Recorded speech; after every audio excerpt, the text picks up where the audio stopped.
Olá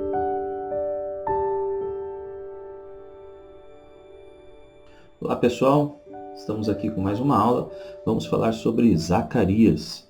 Zacarias, o profeta que ministra ali junto com Ageu, na época da reconstrução do templo, mas Zacarias ele tem um caráter muito messiânico nas suas profecias.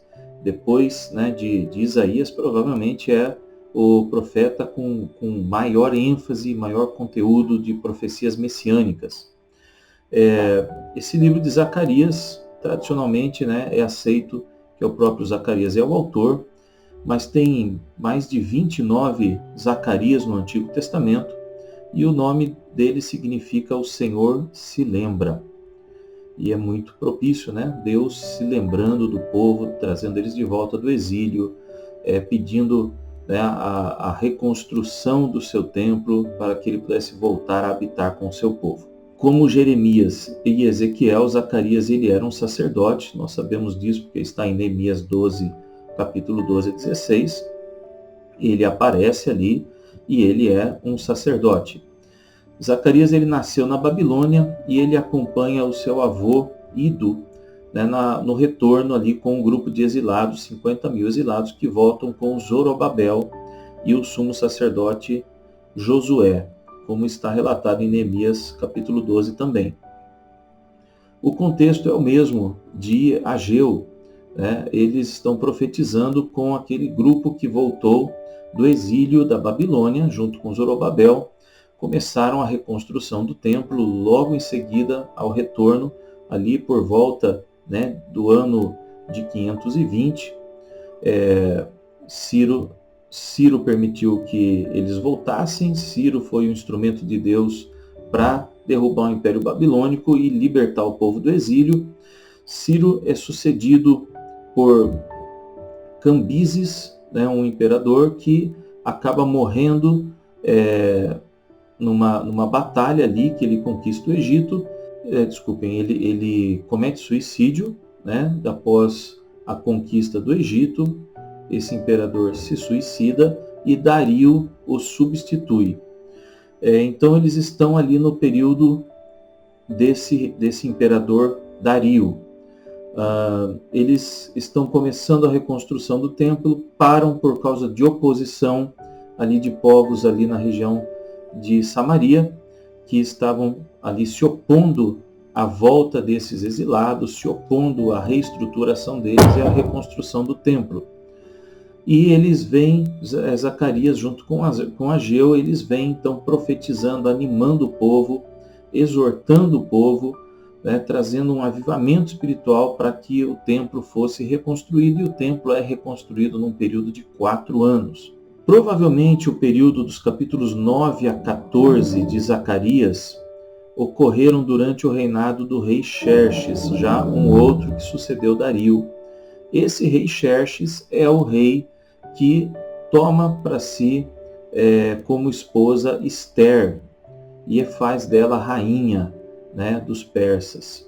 Então, provavelmente, o período do capítulo 9 ao 14 de Zacarias acontece no mesmo período histórico que se passa Ester. Ester está lá na capital da Pérsia e Zacarias está ali com os judeus em Jerusalém. Segundo o Evangelho de Malaquias, capítulo 23, verso 35, Zacarias foi assassinado no templo, entre o templo e o altar. Teve um fim triste e trágico ali, sendo assassinado. Os principais personagens aqui de Zacarias é o próprio profeta, Zorobabel, líder dos exilados, e Josué, o sumo sacerdote de Israel, que retorna também com o remanescente ali dos exilados. E o povo judeu no trabalho ali da reconstrução do templo. Então Zacarias ele se une a Ageu para despertar o povo, exortar e motivar, tirando eles da sua indiferença, alinhando seus princípios, suas prioridades espirituais para a reconstrução do templo, para que a glória do Senhor pudesse voltar a habitar entre o seu povo ali em Jerusalém. O objetivo maior ali era realmente a reconstrução do templo, Ageu, ele traz uma mensagem muito positiva, falando das promessas, né, mostrando para o povo o que eles estavam sofrendo ali, da oposição dos inimigos, dos problemas financeiros, das colheitas ruins, né, por causa da sua prioridade espiritual estar errada, e trazendo a prioridade certa com promessas de que, colocando Deus em primeiro lugar, reconstruindo o templo, viriam as promessas de paz, as promessas de prosperidade e de um governo, né, de Deus sobre o povo.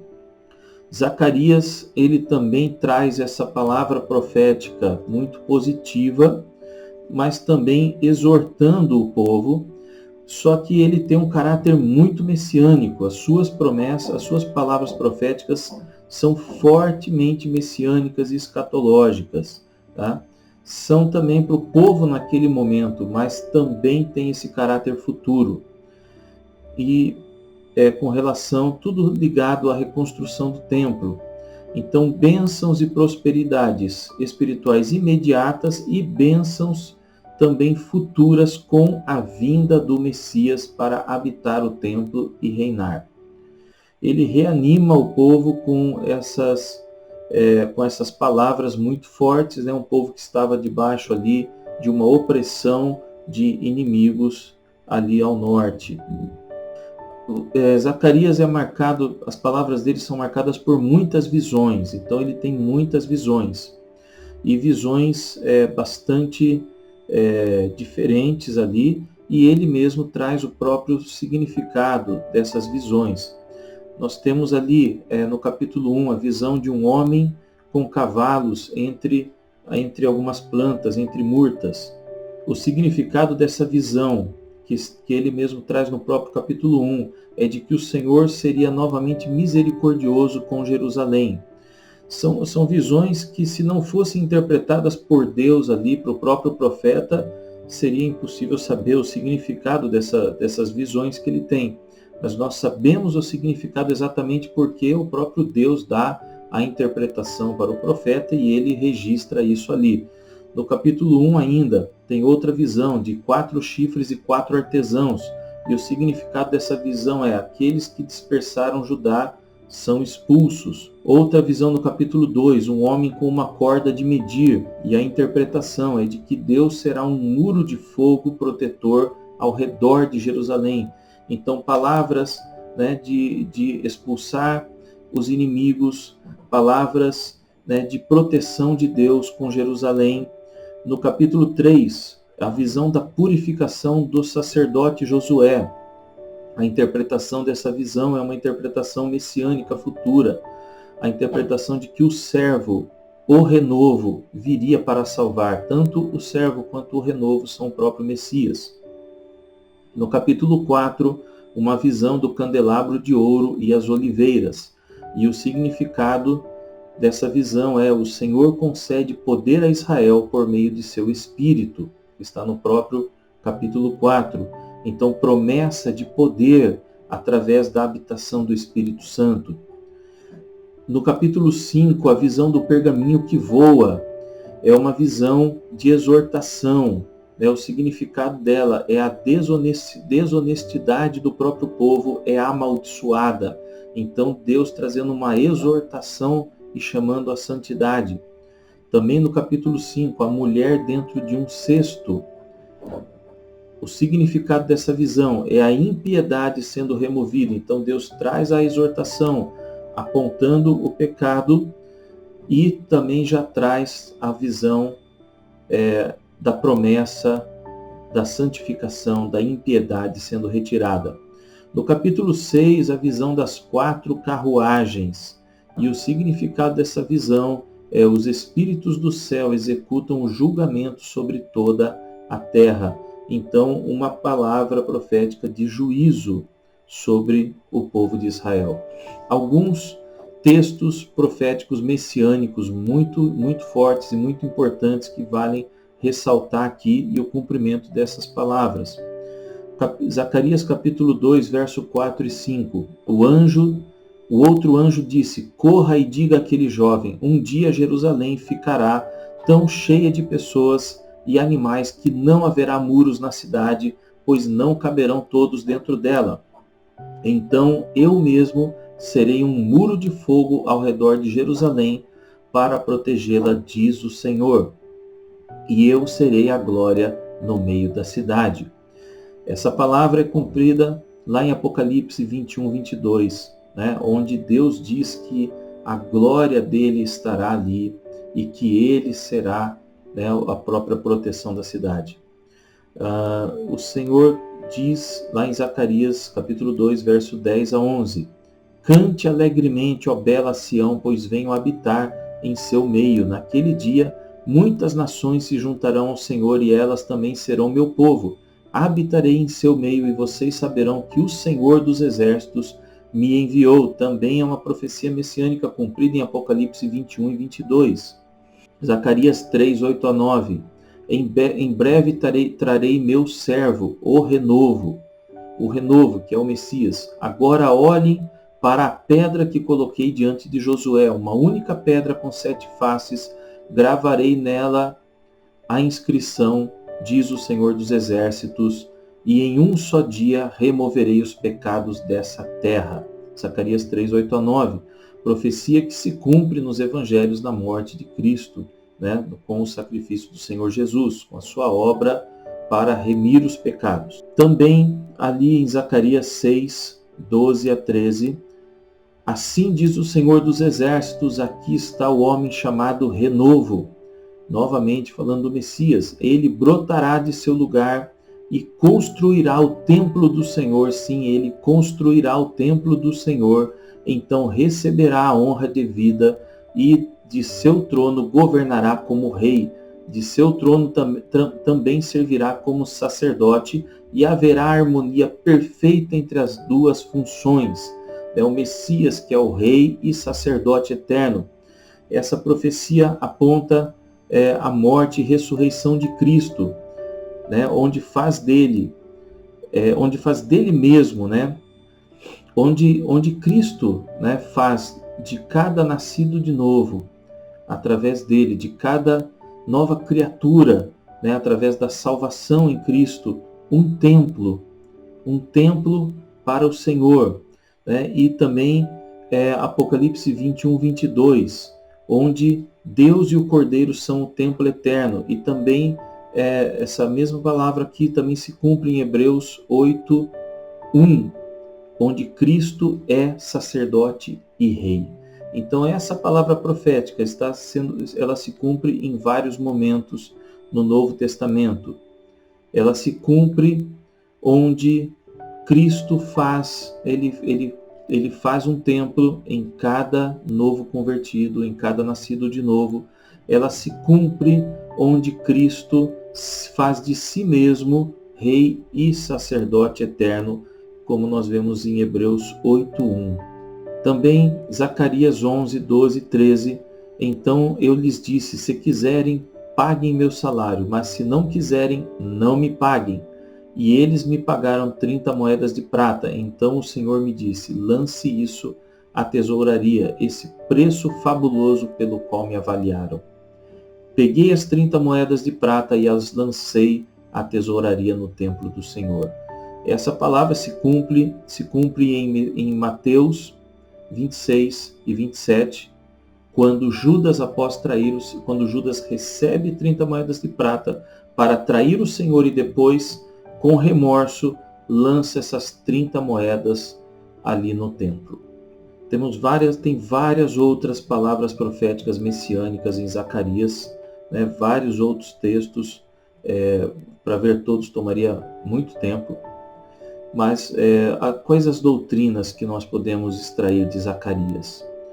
Várias doutrinas. A doutrina do arrependimento. O verdadeiro arrependimento requer mais que meras palavras. É necessário uma atitude de mudança. Deus chamando ao arrependimento verdadeiro no capítulo 1 de Zacarias. O cuidado divino, a glória vindoura de Jesus Cristo para consolar Israel.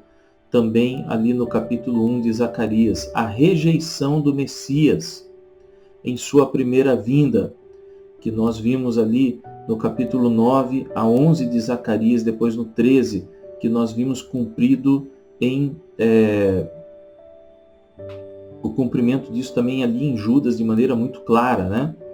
A aceitação do Messias em sua segunda vinda, capítulo 12 a 14 de Zacarias, e o cumprimento, né, lá em Apocalipse e também em vários profetas. A vida de santidade, um chamado à vida de santidade, no capítulo 7 de Zacarias. O caráter de Deus manifestado ali, expressado em Zacarias, é da bondade do Senhor.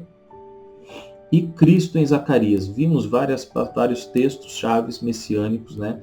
Cristo em Zacarias aparece muito, é o segundo livro com caráter mais messiânico do Antigo Testamento. Está repleto de palavras, de passagens que prenunciam o Messias.